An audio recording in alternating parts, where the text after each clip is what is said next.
ሰላም ሰላም እንዴት አላችሁልኝ? እንግዲህ ዛሬ ይዤላችሁ የመጣሁት የመኖሪያ ቤት ነው። ውጪው እንግዲህ ይሄንን ይመስላል። እንደምታዩት ነው። ውስጡን እናሳያችኋለን። ውስጡ ይሄን ይመስላል። አዲስ ለመኖሪያ የተሰራ ቤት ነው። ነገር ግን በሩ ቆርቆሮ ነው። ሌላው ደግሞ መሬቱ ደግሞ አሸዋ ሊሾ ነው። በአሸዋ የተሰራ ሊሾ ነው። እና ውስጥ ገባ ብለን እናያለን። እዚህ ጋር የምታዩት ደግሞ ለቆሻሻ ውሃ የተቆፈረ ትንሽዬ ጉድጓድ ነው።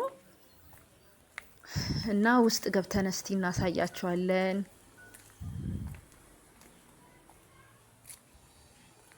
ውስጡ እንግዲህ ይሄን ይመስላል። ጓሮ አለው። ጓሮ ያለው ፈራሽ ቤት ነው። ያው አፍርሶም እንደ አዲስ መገንባት ይቻላል። እና እንደምታዩት ይሄንን ይመስላል።